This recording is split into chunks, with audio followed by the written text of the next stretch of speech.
Episode 22. Well, you need to follow the 3 Ps. You know what they are? Prayer, planning, and patience. Most people don't have a problem with number 1 or number 2. It's number 3 that's the problem. Welcome to the GovCon Giants podcast, federal contracting for people on the outside looking in. If you are here to learn how to win a piece of the pie without getting your face smashed in, then you've tuned in to the right place. Now, the giant that not only walks the walk, but talks the talk, your host, Eric Coffie. Corliss Udoema, a.k.a. Mama U, as many people call her, holds a special place in my heart. When my assistant Maria first spoke to her over the phone about doing the podcast, she said, "Are you sure he wants to interview an old lady?" Yeah, she may be above the age of 70, but as she likes to say, she removes the D-I-S from disability, and she has the ability. Corliss is witty and humorous, but the joke stops at the door of her office because when it comes to business, she's as tough as they get. Her motto, deliver excellent, and she expects that from all of her employees at Contract Solutions, Inc. She is the Inc. 5000 award winner for 2019 and has done so successfully for the last 3 consecutive years. She's the 2019 USDA Small Business Contractor of the Year, 2017 Virginia State Small Business Person of the Year, and has received 2 congressional awards. But more than her accolades, she's a down-to-earth mother, grandmother, great-grandmother, business owner, and community leader. In her professional career prior to founding CSI, Corliss traveled the world doing procurement for the U.S. government in places like Japan, Italy, and Puerto Rico. During the interview, we get into some of the stories of her bestowing her Southern hospitality cooking on her foreign constituent. Corliss has over 35 years of contracting, training, and business development experience in both the private and government sectors. Her experiences include legislative and executive government acquisition, business development, planning, project management, logistics, procurement assessment, resource development, career development, and contractor business facilitation. This episode is heartfelt, will make you laugh, teach you lessons about life, best business practices. I'd like you all to give a warm welcome to our next giant, Corliss Udoema. How are you? Oh, I'm fine. Thank you for the intro. That's probably 90% more than they wanted to hear about me, but hey, it's Monday. But it's Monday. Well, I forgot to mention that you're also the 27 Virginia Small Business of the Year award winner and 3rd runner-up for the National Small Business Person of the Year. So I'll throw that in while we're at it. How's that? Yeah, thank you. Thank you, Team CSI. Yeah. Well, so a couple things. I know your story breaks up into 2 buckets, your government life and then your post-government life, or retirement and before retirement. If you don't mind, are you still in Carolina, or have you moved? Because I read an article that you were in North Carolina. No, I started my business in North Carolina. Okay. Under $50. Probably not what the bankers didn't want to hear, but I started mine with under $50. Uh-huh. Yeah, in North Carolina. Okay. Yeah, okay. And then in 2009, I moved to Virginia. Okay. All right. So then you moved to Virginia. Now, yeah, you want to know why? Sure, tell us. Oh, yeah. It wasn't this great big professional thing or the business thing, but the grandchildren thing. Well, it's interesting because you're working the federal arena and Virginia is closer to the Bible Beltway. Have you found that to be helpful, being in Virginia, as far as contracts are concerned? Not really. No. Okay. No. Okay. No. For a lot of people, it would be, because if you're the type that, you grow your business by, going out knocking on doors and oh my gosh, if I have $1 for everybody to ask me, let's do coffee. And I'm from the South. I'm an old lady and I'm from the South. So we don't do coffee. We drink coffee. Uh-huh. But that seems to be a big thing here in this area. So it's interesting. You said for the people who want to knock on doors. So tell us now, you started this business after you retired, correct? Yes. Okay. All right. So now you were working, previously you had worked at NAVFAC for some years, and then you worked at some other places in between, the U.S. Marine Corps. No, I actually started with my first military stint in contracting was with the Marine Corps, United States Marine Corps. Okay. But my contracting authority was through NAVFAC. and I was there at the Marine base for 6 years, and then after that, I worked in Italy, and then I was switched, and I worked strictly for NAVFAC, no longer with the Marine Corps. And I continued with NAVFAC until I retired. Now, you worked in Italy, and you also worked in Japan, correct? Worked in Japan as well. What was that experience like? Japan or Italy, or both? Both. Amazing. It stretched me to areas that I never saw it coming. I'd never really been out of the country per se. And working overseas was a wonderful and marvelous experience. As a matter of fact, I used to travel quite a bit. I've been to like 59 countries and a host of different islands. And to be honest, I've never been to a country or an island that I didn't like. Interesting. I like that. Yeah, I love people. So. Wow. No, I could tell from the beginning when we first got started talking today. Now, in terms of the contracting side, did you find it to be different than when you were doing work inside the continental United States? Well, keep in mind that I was a manager of a contracts department. So here's the thing that I found to be very different. Okay, and I quite often use football analogies. Okay. So imagine yourself being a coach, and you're in the States, and you have a first string quarterback and a second and a third, right? Mm-hmm. Boom. Somebody, first string is out, boom, sitting in the second, okay? Yep. The second is out, you're sitting in the third, okay? You go overseas, you have first string quarterback, that's it. Wow. That's it. Yeah.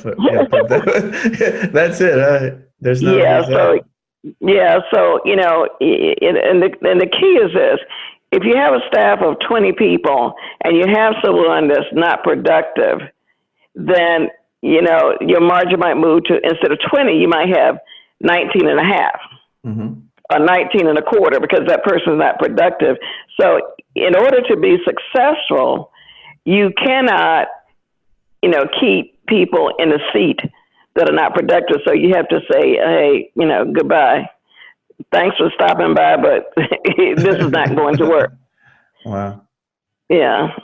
So I'm a very mission-minded, and I guess I get this from working and supporting the military, which I absolutely loved.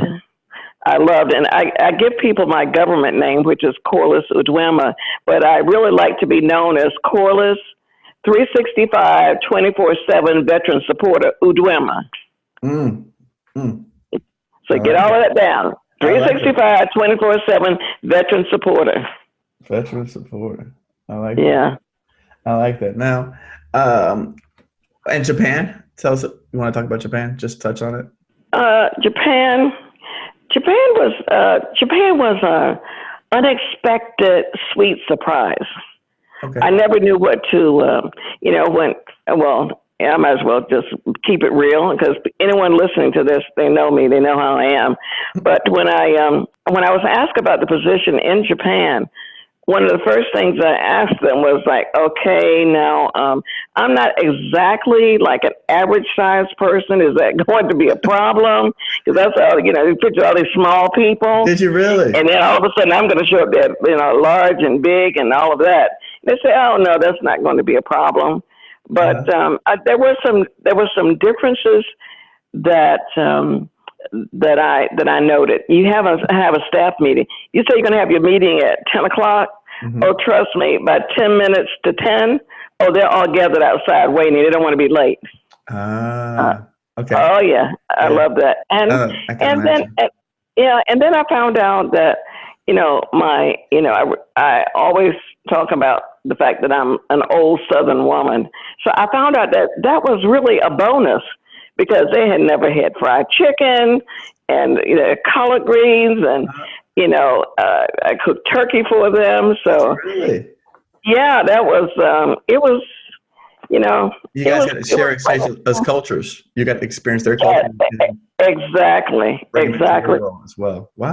Yeah. Because let me tell you, if you can imagine that for a ham, something that we would pay like $10 or $15, so it would be like $250 there. A ham? Yes. Yeah. I mean, it was just totally expensive. And when I first asked them about having Thanksgiving dinner turkey, they said, no, they call you san, Udoema-san. No, we Japanese people, we don't like turkey. It's dry. I said, dry? Right. I said, you had somebody that didn't know how to cook it. Right. So I did that. And then another day I did a homemade vegetable beef soup. And you know how you have the little plastic bowls, the little plastic bowls that you get, and you have a little cereal or something like that. Yeah. Oh, I had those.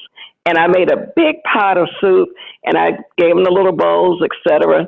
Well, the next time I give the announcement in a couple of days in advance that I'm going to bring in the soup, right?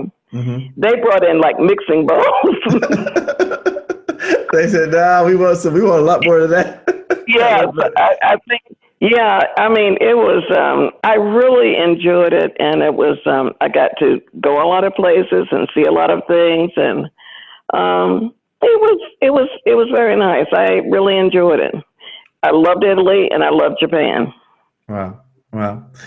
No, that's great. Now, something that you mentioned earlier when we talked about the transitioning to Virginia, you said it would be great if you're the kind of person who likes to do coffee and knock on doors.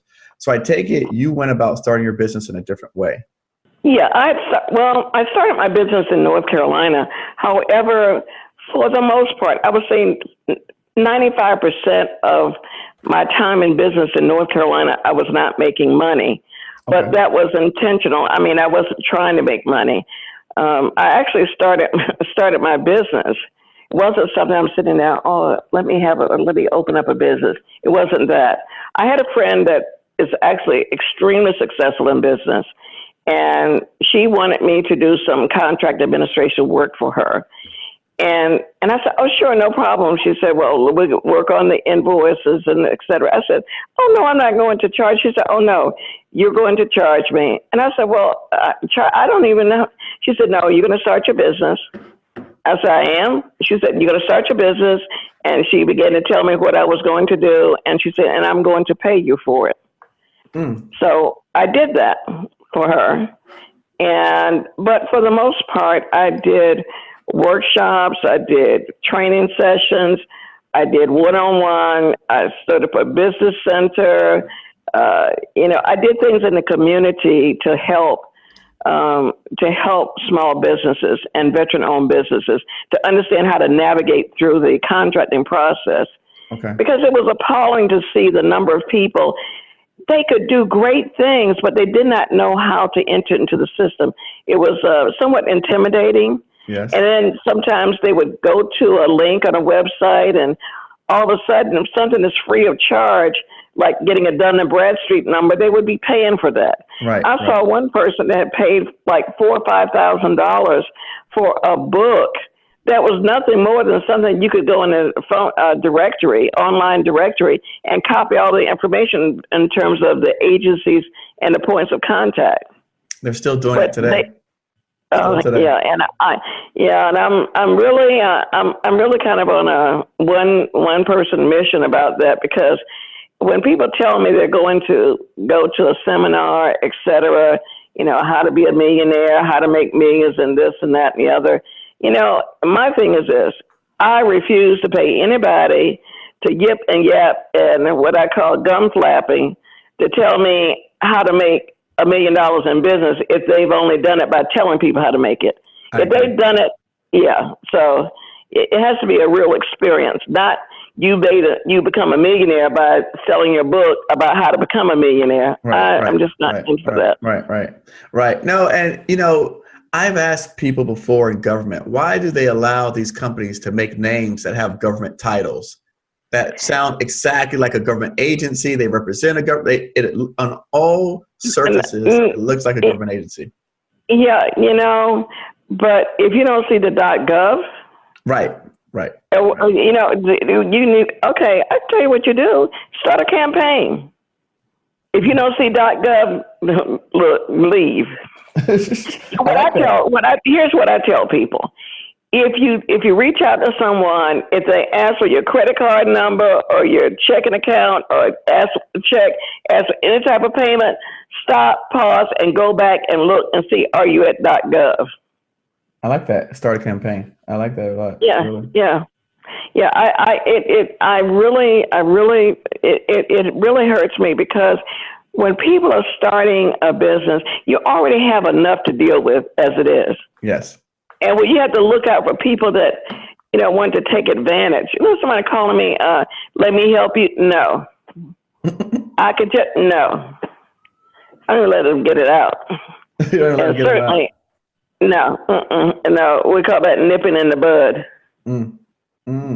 Or as Mama you said, I like to say, excuse me, would you mind shutting your pie hole? Thank you. I like you, Mama you. That's great. I like that. But so you said you started out doing that at first, and then what happened next? Oh, when I came here? So you said you started out with your friend. You were helping set up. You weren't making money intentionally, and then you moved. And then what changed? Okay, I decided I didn't want to be homeless. Oh, okay. Okay, so the price of living in North Carolina and living in Northern Virginia. Mm-hmm. Okay, so yeah, you have to do something. So what I did, actually, I came here and I knew I needed to have employment because my federal retirement, I retired to North Carolina. So when I came to this area, I had to do something. Could not do what I had done in North Carolina. So I took a position working for a company, an 8A company. Okay. Facil. Absolutely. Oh my gosh. I've never had a person to have this type of relationship with. He's like a mentor, a son, and a friend. I mean, all combined. He was the president and co-founder of Facil. I worked for them as a contractor, supporting a government agency, and life was great. Okay. And then they lost the contract. Yeah, right. That's what I'm saying. So I'm assessing my possibilities, right? Yeah. And I believe in being very realistic. So I'm like, old and chubby. Okay, who's going to marry me? Okay, scrap that idea. So I had to do something else. Going back to the government. You make it hard for me not to laugh on this call. You know that, right? I'm sorry. No, I'm not stopping. I'm just being realistic. I mean, those were, that wasn't an option. Mm-hmm. So then I thought I was asked to go back into the federal government, but I said, been there, done that. I didn't even get a T-shirt, so that's not an option. And so one day I was working on a contract, and someone from the government came by and said, hey, we really like your work, but it's going to be over soon. And oh, by the way, are you on GSA schedule or are you 8A? And I said, no, I'm not. And he said, well, if you were on one of those, we would certainly come back to you. So, hey, that was the avenue. Right. That's all I needed to do one. So I prayed about it and went into the 8A program, the business development program. Okay. And did you win that contract, or was that already passed? Did that pass by during the time frame? No. No, because I was the what is it called? The queen of refresh. You know what that means? No. You send me something, and I like the one they do on Friday. I call that the hot potato over the fence. They throw a hot potato over the fence. Yeah, I say two-ish on a Friday. Yep. Oh, look, I will drive, crawl, walk, whatever to do. Look, that potato's going back in over on your side before the end of the business day. So that's what I did. And if they would ask for something, then I would, give it to them immediately. Even if I had to get somebody to walk it through, in another town, another state, I would do that. I remember once I sent something and they said, oh, we haven't received it. I said, oh, really? I said, do you happen to know? I was like, making up a name, Karen Jones. They said, yeah. I said, well, it shows here that she received this at 10:13. Are you close enough that you can go and pick it up off her desk? So based on that, I was really able to get into the program fairly quickly. So when I was in the program, I received my letter on the 9th of March, 2010. The next day, I had a federal contract. That's incredible. That's incredible. Yeah. That you're the first person I've talked to that happened to.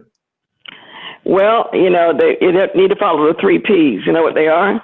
Prayer, planning, and patience. Most people don't have a problem with number 1 or number 2. It's number 3 that's the problem. Yeah, but you landed your contract the next day. Where was patience involved? Well, patience is what you need when you're going through the process. And let me tell you, if I didn't do some planning, you think this just happened? No, of course not. Absolutely not. Okay. So you have to begin with the end in mind. It's like, I invite you over for dinner, and I won't because I have to throw you out. You won't want to leave once you eat here. But if I should have invited you over for dinner, I don't wait till you get to the door and then say, hey, I'll be right back. I'm going to the grocery store. Great analogy. See? Great analogy. Yeah. I think a lot of people need to hear that. I think. Yeah, exactly what you said. Because that puts it in context when I tell them, I mean, if you know that the government bought this particular service or product last year or the year before, they're going to buy it again. Right. It's not. Why is it such a surprise for them to repurchase that item or put that solicitation back out? Why are you not prepared the next time around? Yeah, and let me tell you something. One of the best kept secrets around. Deliver excellence. They're going to call you back. Now, remember I told you my first contract actually was in 2008. Okay. And I had one contract, and I was the person working the contract. So it was for 6 months. Keep in mind, in 2008. Okay. You know when that contract ended? 59 contracts, and 10 years later, that's when that relationship, was over, the contractual relationship. And so I have I'm famous for my little tidbits. And so I met someone, and they said, what do you do? And I said, well, I have 3 things that I try to do. And the first one is stick and stay. And that's an example of the example that I gave you. 2008, 10 years later, that's when it was over. The other one is you have to know that you go by levels. So you move from one level to the next. So, and that is that I started one agency. I did a 2-day training class. That was in November 2010. Then I went from that to a 2-year contract. Then I went from that to a 3-year, then a 5-year, then some other contracts in between there. So, I moved up level by level, still in the same place, but I'm getting increased opportunities. Right. Yeah. Right. So, and then of course, the third one is what we all want to do, make deposits. Mm-hmm. Yeah. I would imagine somewhere along that line between 2008 and 2018, you've made some deposits. Yes, sir. Yes, sir. No, well, I mean, I see. Again, reading your profile, I see some of the things that you're doing, volunteer activities and community stuff. We're giving back, and you said that all because of CSI. Yeah, I love it. Yeah, and that's what I tell people, that as profound as this journey has been for me, there's nothing greater and more profound than being able to reach out and help someone else. Oh my God, I just love it. You know what? Here's the analogy. It's like you look out and you see a flower garden, right? And you didn't plant it because it's not at your house. But you get to look across the street and see it and see the beauty. And that's the way I feel. I feel joy when I can do something to help someone else. I just love it. It's interesting that you say that. I've seen a lot of actors say that to give more than receive. And I know I was taught that as a kid. My mom, she was in the church, and she always would give her last dollar to people, and they taught those biblical principles.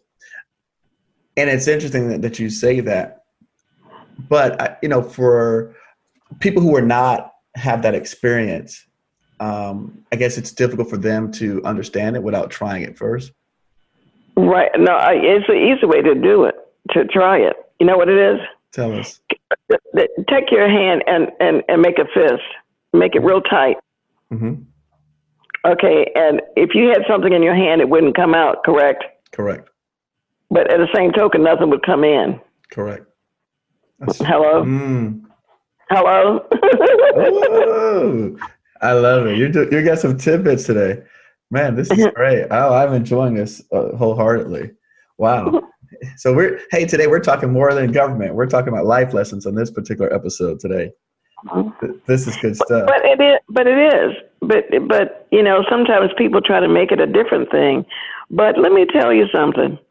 I've had people to ask me, "Oh, where did you study your management style, and where did you do this, and where did you do?" You know what? I focused on two things in starting this: how to treat the people that work for me, work for the company, delivering excellence to the clients. So let's give an example. You hire somebody and they're concerned about when they're going to get paid or if they're going to get paid. That's going to be a problem. They are not going to be focusing on their work or your company or anything else like that. You got to be focused on when am I going to get my paycheck or if I'm going to get it. You take care of them and treat them well. Let them do what they do. You hire people, and please do not get into a BTN relationship. You know what that is? No. Better than nothing. Yeah, so it's on the personal side and on the business side, because if I hire someone and I have a position that pays $50 an hour, but they actually were looking for $70, I hire them. The first day that they work for me, you know what they're going to be doing? Looking for another place. Yes, that pays them $70 an hour. Yeah, right. No, it's true. Yeah.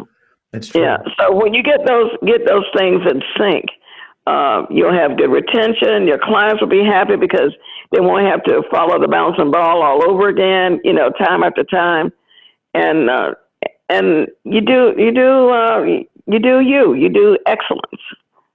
No, I like that. I'm actually, and just in listening to you, I'm thinking about a contract that we were working on, and the guy, one of our team members, he's just dragging out the responses, and it's killing dragging. me. I'm listening to you tell me this, and I'm thinking of a particular contract that I have right now where the project manager is just dragging, and I'm sitting here watching it, and I'm listening to it, and it's eating me up inside because they're not delivering excellence. Totally not. Yeah, no. But you know what? And your clients deserve that. Right. Yeah. They deserve that. And so here's another vision that will help you make a change. You know what that is? Look towards your window and watch your money just flying around out of the window because that's what's going to happen. Oh, it's totally happening. It's and it's totally happening. And I can see it. I see it. And but see, you need to talk. Where's your mama live? She doesn't live. She lives about an hour from me. Okay, you need to spend some time with your mama, because when you spend some time with your mama, you're going to know some things. And one of them is that no man takes up the strong man's house unless he allow it. So that's got to be your house, and you will not allow that. You will not allow anyone to settle in and operate below the bar. Your bar is set for excellence. That is not optional. That is mandatory. No, no, you're right. No. Yeah. That's. Oh, I'm ready. I'm ready to go fix this right now. You got me fired up. I'm ready to go fix this right now. Yeah. Look, nip it in the bud. Look, that's what. Sometimes when I send emails, sometimes I put that in the subject line. Guess what it is? What? Fired up and ready to go. Do you really? Yeah. Oh yeah. Oh yeah. Well, I'm kind of a like I said, OPIB. Remember, we wrote that down. I wrote that down. Yeah. Yeah, but I'm thinking about the analogy when you have grandkids. Usually, the grandparents are softer on the grandkids than the parents would be on the kids. Well, not only am I a grandmother, I'm a great grandmother. Okay. So let me share this with you. My oldest great grand is 7. When she was 5, her dad asked her to do something. It was on a Saturday, right? Mm-hmm. She is my great grandchild. Guess what she asked him? What? Am I going to get paid overtime for this? No. No. She said, I would expect her to say, am I going to get paid? But I didn't know she was going to ask if I'm going to get paid overtime. Oh, yeah. Yeah. So it's in what they see, what they're around, what they're fed. Right. That's what they emulate. I was reading an article, and you talked about in this particular article that was written by. Hold on, let me go to it. It was the one with Prince William Living. That particular article. I don't know if you remember it, but you said that with what I'm doing now, working and running a business, can I offer my staff what they're offering me? They're offering me their best. Can I offer them my best? Wow. Yeah, that was okay. Now that was a defining moment. Okay. Tell us about it. Okay. What happened is, like I said, go and see your mama. You can know all this stuff I'm telling you about. But I was sitting around the table and I was looking at the people assembled around the table. I mean, I had somebody there that was a retired colonel of the Air Force. I had someone that was a master's degree from Johns Hopkins University. I had someone that that graduated from Yale. I'm looking at all these people around the table, right? And these are people that have come to work for my company. And I was having a Paul moment. You could ask your mama about this one. Mm-hmm. I was like, I'm sitting here thinking I'm the least among them, right? And I'm the president of the company. I'm the least among them. And that's when I looked around. I'm like, wow. I mean, everybody is bringing their A game, right? And then I thought about it, and I was like, am I able to give them what they're giving me? They're giving me their best. Am I able to do that? Because I actually, at that point, I was working for the company, the one that lost the contract, right? Mm-hmm. And then I was running a business. And full disclosure, that's another thing. Please, if you're trying to do something and grow your business and make money, don't tell fibs to people that you're working for. Right. I went to them and said, look, I disclosed that I had a company, and when I needed to work 4 10-hour days so that I can be on a contract for 1 day a week, I asked them. Okay. And I told them what it was, and they gave me permission. And that was your strategy. You said you'd work 4 10s and then you buy yourself a day back. Right. Yeah. Okay. So I worked 4 10s, and then I had the day to work on contracts. And so, but how can I work in the business? Who's going to work on the business? Mm-hmm. And you heard the E-Myth, that book. Yes, I know the E-Myth. And that's what it talks about. And so could I actually be the visionary, the manager and the technician? No, effectively, no, I could not. And that was a moment, I'm telling you, and I don't know, it was just to look around that table and see the wisdom, the knowledge, the experience, the education. And then here I am, an old country lady sitting here looking at all these young folks. I'm like, oh my goodness. And I did it. I for the first time in my life, I stepped out. I stepped out and I started working on the business. That meant that I was no longer working on contract, I was working on site. I actually, and I've never looked back financially. Wow. Now, if he had been close by when I made that decision, you might have heard my knees knocking together. But, I had faith, but I was, people think that if you have faith, then everything is always rosy. But faith is like putting gas in your car. You put gas in your car, you're going to go only a certain number of miles unless you fill up or put some more gas in there, right? Yes. And sometimes in life, you can go out. I'm serious. Have you been in traffic and you see somebody and it almost run you off the road? Yes. And you're all happy when you start off, and then it happens. It's like there's a big drain on it on the face, like boom. No, they test your faith. Is what I've heard. Exactly. Right. So but after I started. I mean, I could tell the difference financially and otherwise. And when people say the visionary, we've heard those terms, right? Visionary. What in terms of your actual responsibilities, what did you start doing different? You left the paperwork aside. You let people manage the paperwork. So then, what were your day-to-day roles? Learning how to effectively run a business. Okay. You see, and here's a key point too, in running a business. A lot of times we want to know the answers, but there's so many times when you're running a business, you're not going to always know the answers. So here's what I try to do. I try to know what I know as opposed to what I don't know. And what I don't know, I try to find someone that does know. So, there are different little things, and that's one of them. And the other one is, to surround yourself with champions.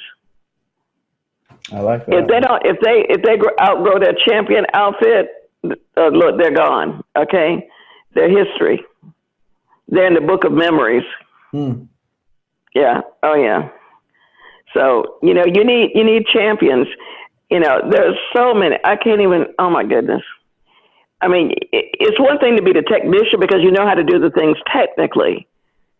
You know how to manage. Most of us have been in that management seat as well, where we manage processes and people, et cetera, et cetera. But it's a different point when you're the visionary, and the little, what do you call those little books there? They're maybe about 35 or 40 pages. I wanted to do one of those, and I wanted to call it the Rooftop Manager. Oh, and that's one of my 1 minute sales manager, the 1 minute. I've seen the 1 minute sales manager, the 1 minute managers books before. I don't know whether it's going to be a minute or 5 minutes. All I know is what has come to me is that the vision that I have is that you have to be your rooftop manager. And so, sometimes people don't get along. You say one, you say A, I say B. Yes. You say up, I say down. Yes. So your team is like that. So God gave me this vision of rooftop management. So you're in the living room, right? And I ask you to look outside and describe everything you see. You do it, it's accurate. Okay. Then we have Maria in the bedroom. And we ask her to look out the window and describe everything that she sees. Okay, both of you will be accurate, but you won't see what she sees, and she doesn't see what you see. So you imagine your staff in different rooms of the house, right? Right. And the type of manager, I don't say that I hit the mark every day, but this is what I desire to be. I desire to be that leader. That leader that can stand on the rooftop. I can see all of your views because I'm on the rooftop. Right. I can see all angles, right? Yeah, from the rooftop. Okay. And so I want to be that person that even though you don't see what I see, nor Maria see what I see, that you will trust me enough to follow. Mm. And that's a hard when you strive for that. It's not easy. No. It's not easy because when people don't see what you see, sometimes they won't follow. Right. They won't trust you enough to follow. They won't. They may say it, but they don't. In the back of their minds, they don't trust you. Yes. And unfortunately, for folks that work with me and know me, they know that I have a great discernment. So, when you're not all in, I can tell them. Mm. How do you handle that? Well, that's another segment. But remember what I said. No, but the thing of it is, like I said, you must have people. You must be a part of a team. You know, you can't be rowing north and I'm rowing south. We got to be on the same thing. And you know, you hope that you get the right people in the right positions. And I'm gonna tell you, I mean, I have fantastic team. Fantastic. I just, you love it's a blessing. Right. Mm-hmm. The article said that you had somewhere between 30 to 45 employees. No, now we're in the mid 60s, close to 70. Okay. Wow. Mm-hmm. When was that article written? Let me see. 2017, June. Oh, wow. Yeah, we moved up a smidgen. Yeah, that was the one where they had the picture of you with Linda McMahon. Oh, yeah. Yeah. You know what? Remember when I told you when I got my letter from SBA? Yes. Yeah. It was 7 years to the date that I got the letter stating that I had made Small Business Person of the Year. Oh, it's 7 years to the date. Wow. No. Coincidence? Well, 7 is completion. So, look. You can look. Your mama's gonna say, "Why are you coming over here all the time now?" I'm gonna say, I met this nice lady that she encouraged me to go spend some time with my mama. That's what I've been. Yes. That's what I'm gonna tell her. So let's talk about. We've talked about your business now. How, from your perspective, how do you believe other small businesses can recreate your success? Well, I'm going to ask a different. You know my 3 Ps. I know your 3 Ps. You know the 3 Ps, right? Prayer, planning, and patience. You don't want to hear that, but you're asking me, so I'm telling you. Yeah, 3 Ps. And you start, like I said, with the end in mind. Where is it that you want to go? And don't allow yourself to be overwhelmed and oversaturated with a lot of stuff. You've got to know, and I learned this when I was supported the Navy. It's called critical path. And I don't know whether you've heard of it or not, but critical path is a process by which you say, okay, I'm going to bake a cake. Okay. So you know what are the steps to do that. And you define all of those steps and you define what can be done, what needs to be done first. Obviously you don't have any icing to put anything on, so you can't do the icing first.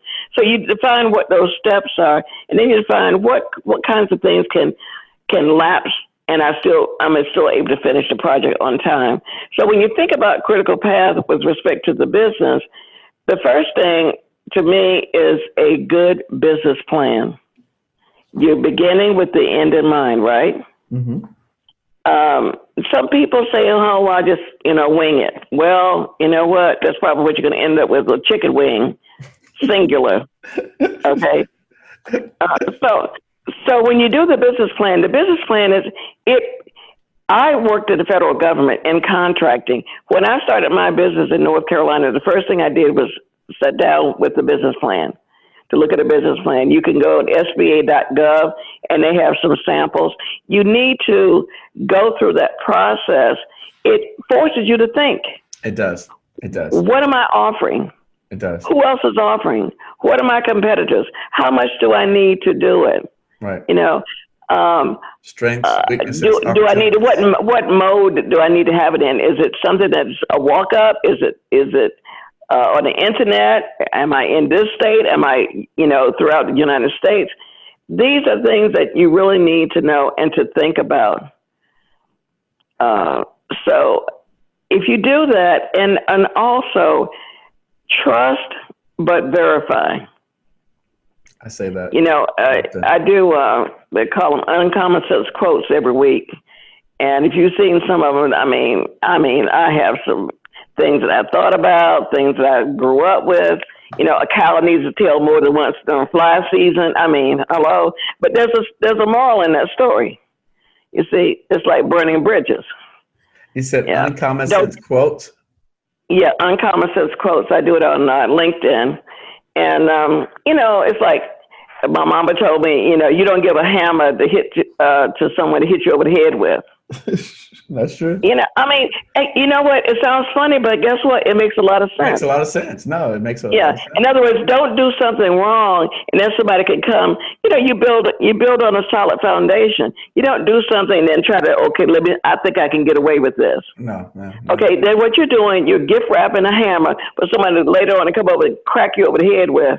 Well, and see, I walk with a cane now, so I can't even run. So I know I'm not trying to have somebody come and crack me over my head where I can't run away. No, I agree. Look, I think I done gave some people some hammers a couple times.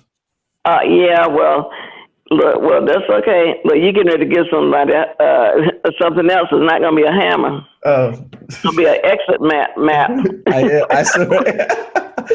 I sure am. When I got this phone call, because I know this issue's not resolved. Yeah, no, you know what? And you have made a commitment, so you have to honor that. No. Your commitment is to do what? Deliver excellence. Yeah, no. That's honestly, that's the Miami-Dade County's logo is delivering excellence every day. That's their organization's logo for Miami-Dade County, Florida, is delivering. Wow. Excellence every day. That's their logo. That's their slogan. That's their slogan. It is. It's on all. Put on all their shirts. All their shirts. Yeah.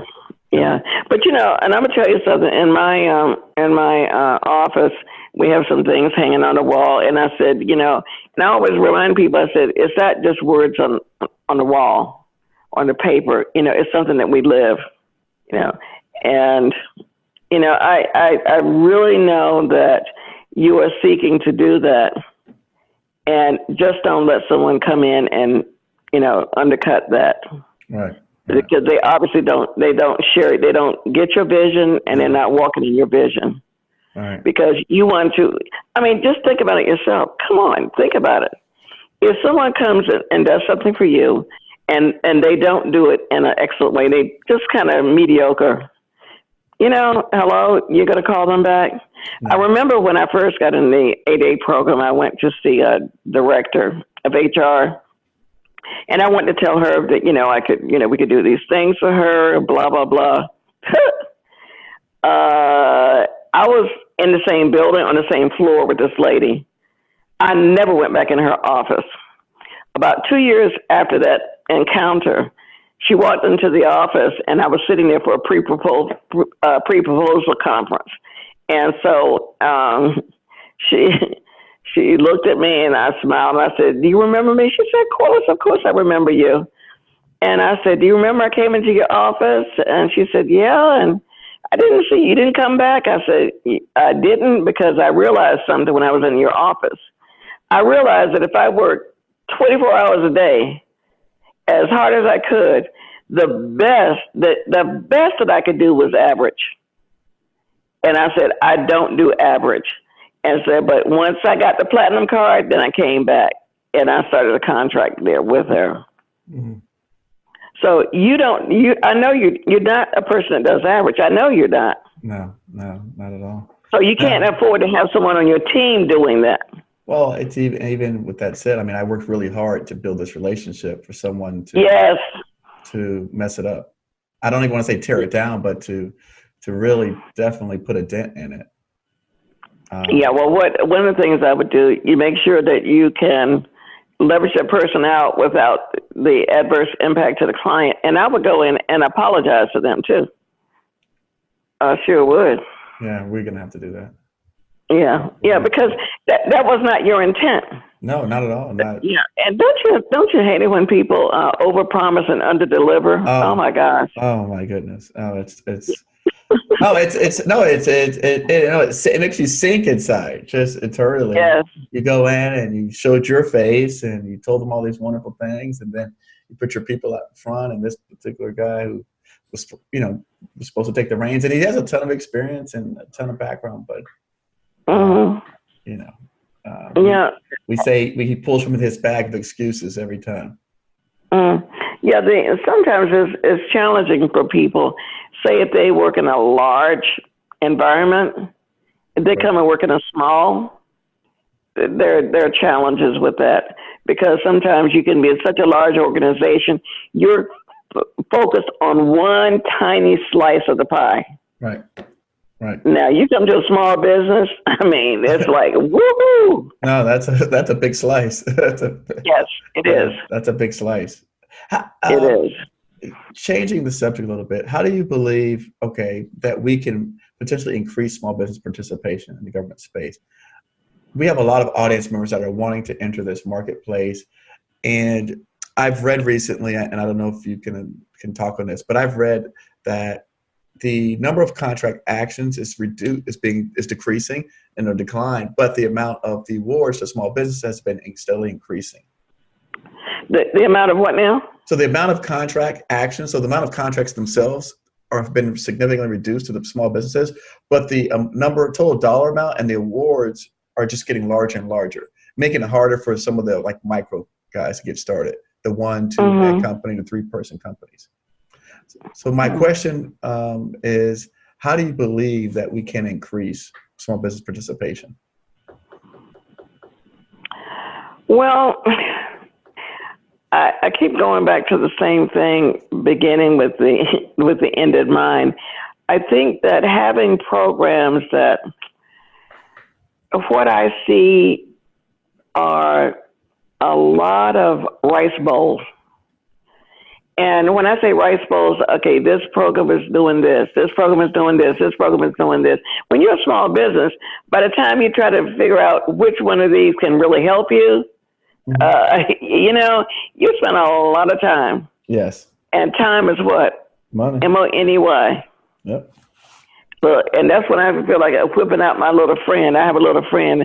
It's a little stuffed animal. It's a little puppy. I take her around sometimes, especially if I'm doing little workshops on finances, because her name is very special. Guess what her name is? What is it? Show me the money. Yeah, she got a little pink sweater. I was trying to figure out how I can have it stitched with "Show me the money" on it, but she's so small that I can't fit it on her sweater. So when you have businesses, they have not worked for the federal government. You know what that's like, right? Oh, I know. Okay, so you don't know the roadmap. The terminology is different. The terms are different. It's so much to absorb. And I believe that if we could, look across all of these different little entities and come up with a way that they mesh together, right, instead of I'm doing this, you're doing this, but now we're doing the same thing. And I'm going to pull you over here because that's going to help my numbers, but yet it's not really going to help you. How many people have you spoken with? Think about this. How many people have you spoken to that have attended something and paid for an event and traveled to an event only to leave the event and say, wow, that was a zero? Have you ever heard that? All the time. Okay. The time. That's what I'm talking about. It continued. Or I'll tell you another one. I've heard events, and some of these events were I won't say sponsored by the government, but some of the agency, so say the Small Business Development Center or one of those type of entities, that the title of the event was different from the content that was being talked about at the event. So it's like they didn't vet the person or the speakers or information.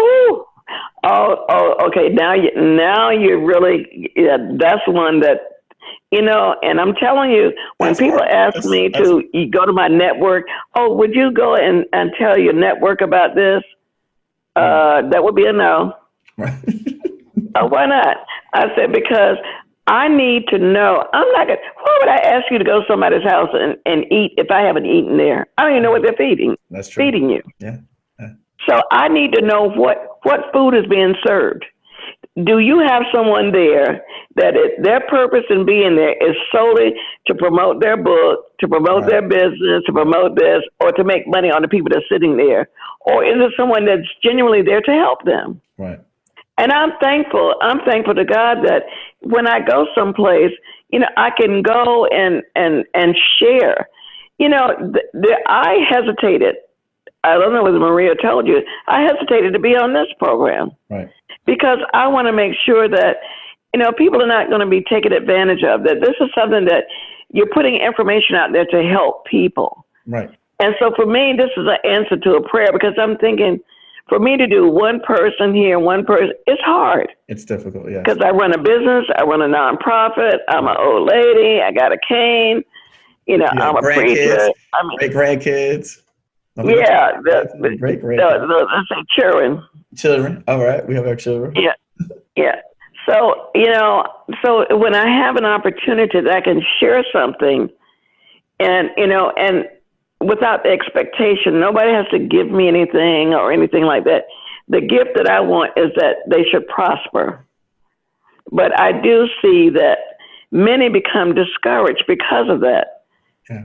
They go to a place and they don't get, they advertise, we're going to provide this. You'll walk away knowing this, and you walk away and you're like more confused than ever.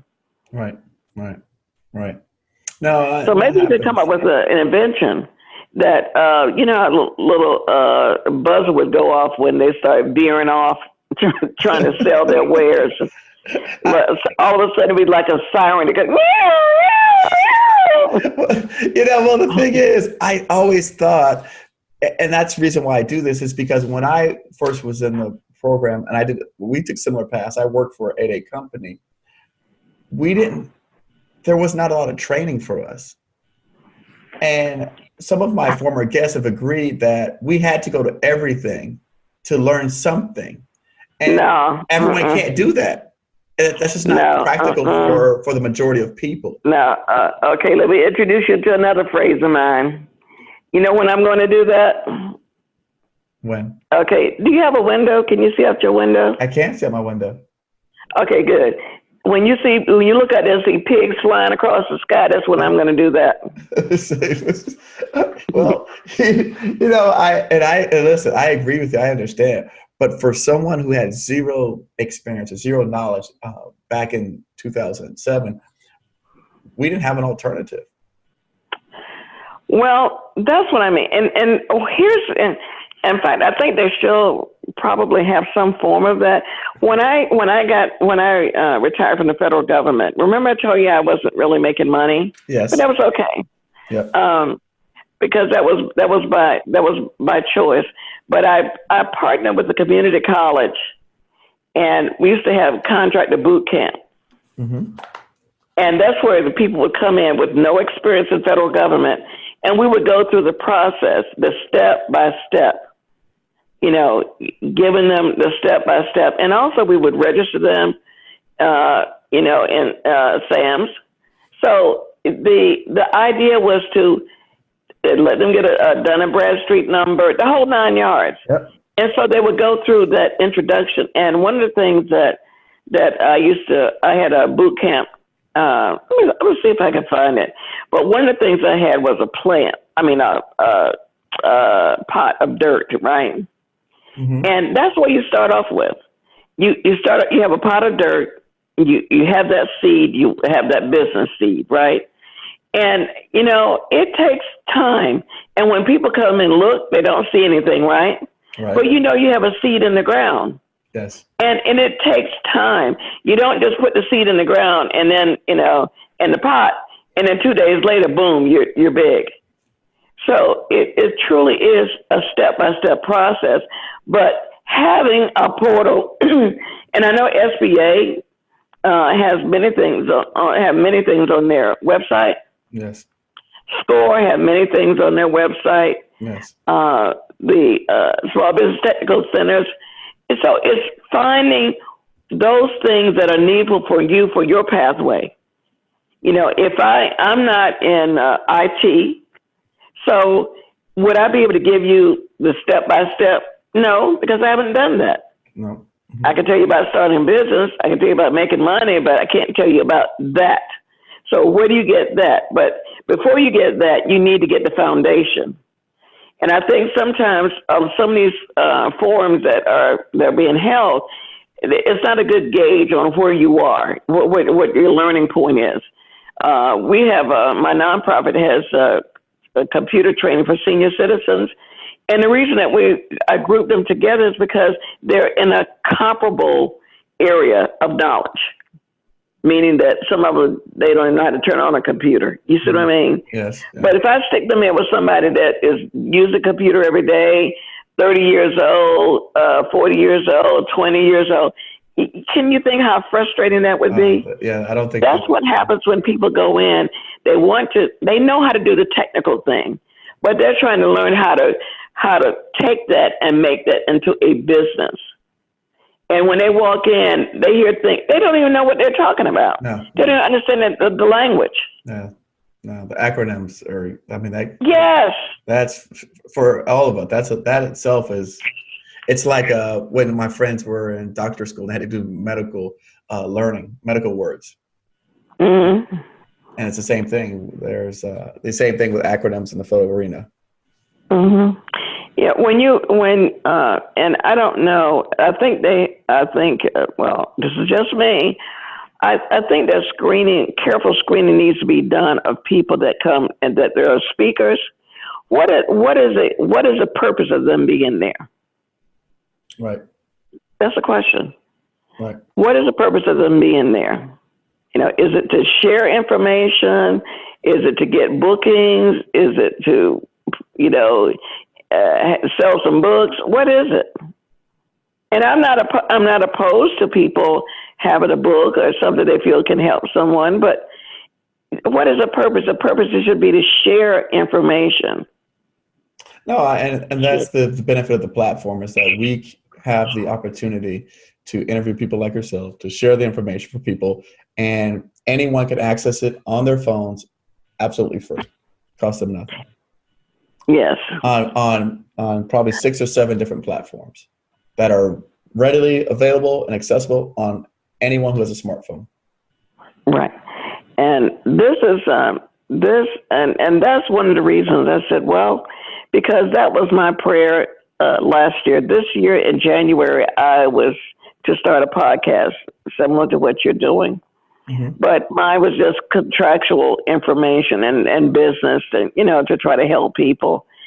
And unfortunately, I had someone that was going to help me, and it was overcome by events because they experienced some hardships and tragedies. They were a victim of Hurricane Florence, right? So they weren't able to fulfill their, what they had promised because of that circumstance. I mean, you can't run over and try to help somebody when you need the mask over your own face. So that didn't happen. And then, so I kept thinking, I tried to see if I could do it on my own. And then when Maria called, I said, well, maybe, I don't want to be like the person that, waiting for someone to come and help me. And then I said, well, this is it. Because I have a forum to share information. And maybe there might just be one person out there that can use something that I've shared. Right. Yeah, certainly. No, absolutely. Well, I can tell you this. The Uncommon Sense quotes on LinkedIn, I'm definitely going to look into that because I want to reproduce that information. I want to share that out.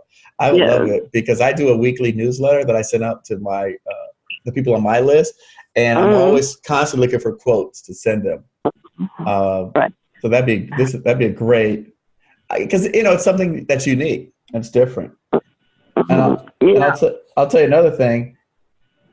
I would like to challenge you to work on your Rooftop Manager book. Oh, bless your little heart. I tell you, we're going to challenge each other. So when you go down and talk to you, you know what? Let your mama listen to this. She'll say, oh, I know what she's talking about. I know what she's talking about. Yeah. My mom was a Southern woman also. She's from Georgia. And so yeah. We still have family. We still have family in Valdosta. So we're Southern. They, her background, they migrated from Georgia to Florida because of the farming seasons. They couldn't keep farming. So she, my mom was born in 1943. Yeah. And she worked in the fields, and my aunt still lives like that today. Oh yeah, well that was now this is a little embarrassing because I'm from North Carolina, but I remember I was born in '49, but I remember my best friend sister her dad had a farm, and so I went out with them to my first day on the job to pick tobacco, right? Mm-hmm. And all was going well until I heard there were some snakes out there, and then there was a total shutdown. And so I actually was terminated from my job. I was given a quarter and a watermelon and strong advice to find another line of work. The boss gave me a quarter and a watermelon. That's what they gave you, huh? Oh man, my ego was like shot. Wow. If that person could see you today, huh? Yes, I know. I tell you, but those are the lessons that you learn in life. I tell you, no, I was not cut out for that. When he told me they had snakes out there, I was like, oops. You're like, no, this is not my line of work. No, mm-hmm. No. They tell me stories. And my father, same thing. He was born in North Florida, but in a very rural area. And he was born in '39. He's a little bit older, but he tells about those stories. Yes. Yeah. I guess the thing of it is, and that's why it was Frederick Douglass, I believe, that said that when you measure us, and speaking of Black people, don't measure us by the heights that we have obtained, but rather measure us from the depths for which we've come to obtain those heights. So, today when people look and they see, I want people to see me.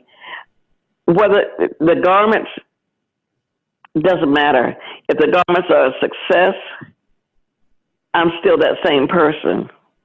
Right. I'm still the girl from Main Street, and that's why I enjoy going to North Carolina. I enjoy being, with people that I grew up with, because they see me. Right. They don't know about my business. They could care less. No, they can care. I agree with you. My family's the same way, and all the people and it's so real. I love it. They don't know anything about. I was just with some friends that I hadn't seen in like 15 years this past weekend. Mm-hmm. And the same thing. I mean, they see some of it online, and they say we're proud of you, but really, it's just, hey, you remember that time when we did this, and you remember that time we did. I mean, that's we're right back to. Hey, you remember that experience? You remember that we laughed about this? And, so you're right. They don't see me. And half the people, they don't understand your business anyways. No one understands. No. My friends didn't even know what a podcast were, some of them. They go, what? Yeah. What cast? They go, I don't know what that is. So. Yeah, no. They have no clue. But I think it helps to keep you grounded and to understand and know your purpose. So, I'm hoping to go to North Carolina soon because I do miss it. Now, you said we're going to challenge each other. So what is your challenge for me? I'd like to have you to do that challenge where you do the test. Oh, the campaign. Mm-hmm. Oh. Mm-hmm. Okay. All right. I really, in 2009, when I moved here for Thanksgiving, I don't know who's listening. I don't want to tell them that I didn't think they could cook. But sometimes I just don't even want to take any chances. If I don't know, especially on a meal like Thanksgiving, I just said bring socks and things like this. And we made bags. After Thanksgiving, we made bags. After dinner, we made bags, and I took them to the homeless shelter. We started off with doing 40 bags in November 2009. And last year, we delivered and assembled over 5,100 bags. Wow. This year, we're already at over 5,200 already. Wow. Incredible. Yeah. Wow. So one little step. That's the key in business. You just can't start off, at the top. Be content, and make a plan to grow it. But don't have it. it's like me. If I tried to put 60 people on the foundation of what I had when I first started, it would what? It would crumble. Yes. It would not be strong enough. You see? So you have to make sure that you, as you build out your foundation, that it's strong enough to support what you're going to put on top of it. And we didn't talk about that. How did you transition from one person to 2 to 3 to 4 to 5? How was that? Wow. I don't want the audience to think that I'm a numb, that means without brains. But it took me a while before I even realized I had a staffing company, because what I was doing, I was a person working on contract. And they said, okay, that's going well, we need somebody to do this. And I said, oh, okay. So the second person I had was the retired Air Force colonel, right? Okay. As a project manager. So she came on board. And then they said, okay, we need this. So I kept doing that. And so whenever someone would ask me, I said, what are you doing now? I said, well, I have a business. Oh, what do you do? So I would describe what I do. They said, oh, you have a staffing company. And after several responses like that, I said, well, I guess I have a staffing company. I was like, hey, let me roll with that one. Yeah, I have a staffing company. So, but that's what it was. It was do it with excellence. No slugs allowed. Do it with excellence. And people will come back. And I'm not saying this is for everybody, but for my company, we have grown slowly. But we've still been Inc. 5000 for one of the fastest growing companies in the country. Right. Nice. 2 years in a row. Okay. And so just stay tuned and see if in mid-August you see our name again. Oh, I'm going to definitely look you up. I'm looking you up. 100. Yeah. I'm looking you up. Yeah. But start with small steps. Yeah. So, and then at some point you said, well, I got a staffing company. How did you choose the area that you want to focus in on?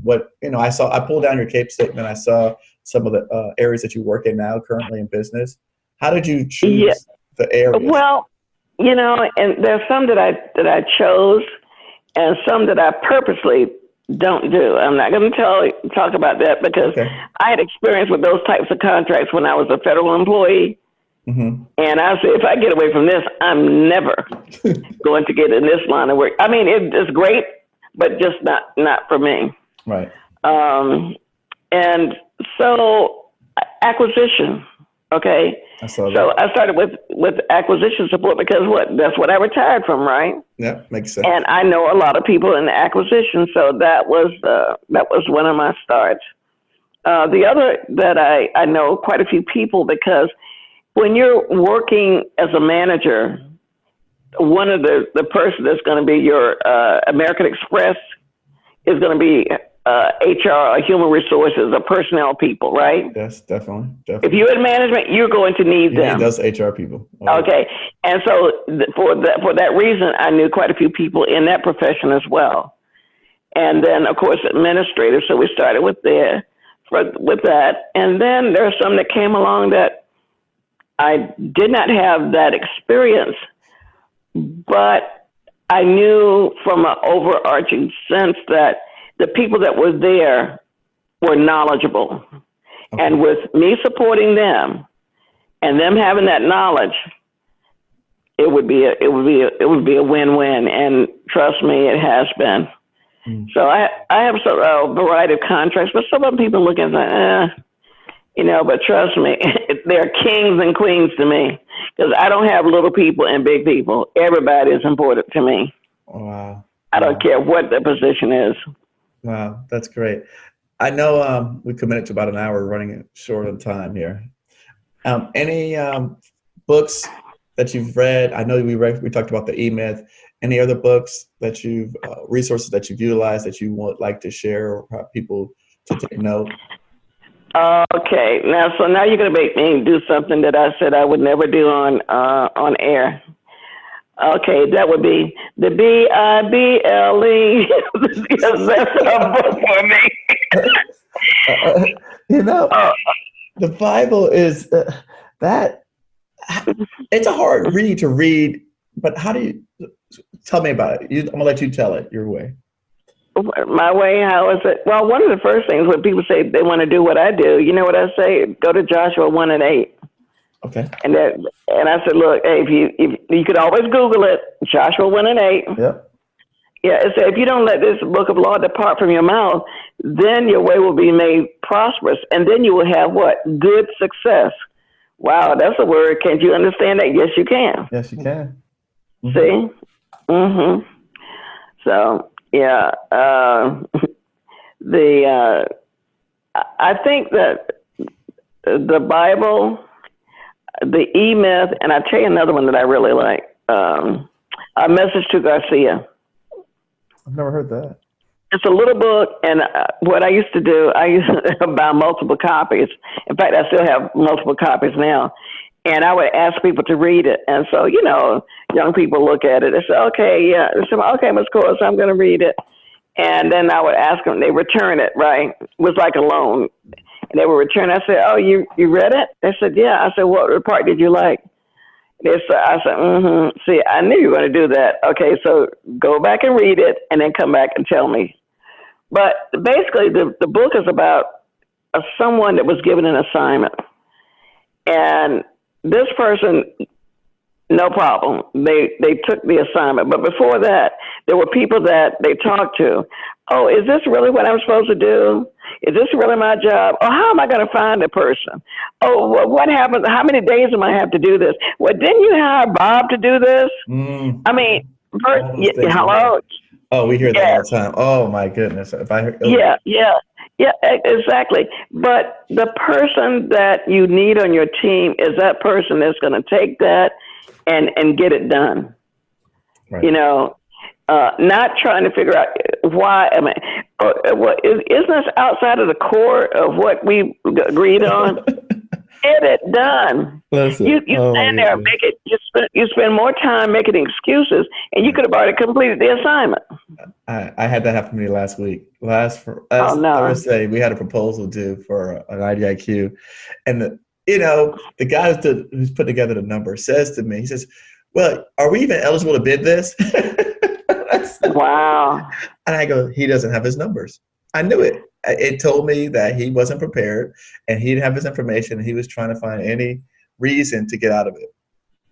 So he's now he's critiquing the actual, and it wasn't his portion to do but he's now trying to critique and say, oh, maybe we're not even eligible to participate. And, and it's like, you don't think we did that research before we got it down this path? Wow. At the last minute, do you work for him? No, I don't work for him. He works for me. Oh, come on. Oh, you know what? I need to come down there. Look, Big Mama needs to come down there for you. I'm telling you, everything that you're saying is resonating with me. I told you. Wow. I think I needed to hear you more than you needed to hear me today. Oh, bless your heart. You're too kind. I'm telling you. Yeah, the other thing, too, when you run a business, always, I don't care how many bookkeepers or CPAs you have, know your numbers. Right. You know your numbers. Yeah, we're going to talk about that another time, because that is so key and critical. You have to be able. Somebody needs a balance sheet, a profit and loss, and you need to look at, where your numbers are and who owes you and who you owe and all of that. You need to be able to do that instantly, not waiting for the bookkeeper to give you some numbers. Right. No, you got to know where you're at. Wow. Mm-hmm. Yeah, you do. And you could look at your costs that are associated with delivering your services as well. Wow. Well, we're going to definitely have to circle back around. Any parting words for the audience before I let you go today? Oh, I wish that they all will prosper, and that every door that opens is one that they will seek. They will find what they are seeking, really, that they will find what they are seeking. Wow. And you're going to help with that. Oh. That you're going to put people on blast. Oh, I'm going to help right away. We're getting the next time, because I know if I get you back on the phone, you're going to ask me about it. and you're going to want to know what I did. So I have to be accountable to you now. Yes. So I have a couple of things I have to get done. I have to report back to you and let you know how it worked out. Oh, please, I have to let you know how it worked out. Wow. And thank you for helping me with this, because it has been on my heart to share. And I thank you for Maria as well. Yeah. No, I agree. But she's been wonderful. She put the whole thing together. This has been actually, so to be honest with you, this is something I've been wanting to do for 3 years, the podcast. And wow. I couldn't figure out how to do it. And so I started with the YouTube channel, and because I figured that one out. And but while I'm working, I told Maria, I said, look, I have a goal in 2019. I have to launch this podcast. I absolutely have to launch the podcast. And even if I stop producing other content, stop, going after, I just said I had to launch it. And we bought a course, and it sat for probably 6 months. But when we got serious about it, we sat down and we worked it out, and we launched. And it's been tremendous. The experiences I've gained, the knowledge, the people I've come in contact with. Right now, we're following you. I'm interviewing someone that's the Chief Deputy of the Navy. He's coming on at 2:00. So love the Navy. Experiences, the knowledge I've gained, and even like I said, for me, if I look at it from my perspective and ask the questions that I want to ask, that for things that I'm dealing with, these are the same things that other people are dealing with in their businesses and their business. Absolutely. And absolutely. And that's what I've taken from it. And so that's why I know, even sharing where I'm falling, where I'm not as strong, other people are going to hear that from me, and they're going to gain something. Yes, absolutely. Pay it forward. Yeah. So I think telling my truth, sharing your truth, and knowing, hey, look, I still have a ways to go. I'm not there. I don't have it all figured out completely. Sometimes people may say, oh, well, you're already here, or you've done this. And I go, yeah, but there's still areas where I can improve. And so that's what we're doing. Someone said to me that it's an ongoing process. It's a never ending journey. Yes, absolutely. Absolutely. That's the way I see it. Absolutely. Well, listen, thank you so much for coming on today. Thank you for taking the time. I really appreciate this. This was a lot of fun. Oh, Maria promised me that she would be exciting and that I would love it. And I did. I've had a lot of fun. and I've taken a lot of notes. I have 2 pages of notes written down. Oh, wow. Really? Yeah, I do. I certainly do. Wow. I do. Wow. Thank you so much, baby. Thank you so much. Okay. Thank you so much. And you have a great one. All right. You do the same. Okay. Take care. Take care. Bye-bye. How did you enjoy that episode with Corliss? Did she hit you where it hurts? Did she touch you? I know myself, after the episode, I actually had to go back and reevaluate what I was doing in my business. I knew we had people in the organization not delivering excellence and not living up to the expectations. So we had to make some changes. As always, the show notes to this episode will be on our website, govcongiants.com, along with the links to everything that we discuss and much, much more. Look out for Corliss's new podcast coming soon. Please follow her on LinkedIn and her weekly Uncommon Sense Wisdom. And I will leave you with a quote from one of her Monday inspirations. Fact: sheep led by a lion will always defeat lions led by a sheep. Thanks for tuning in. Until next time.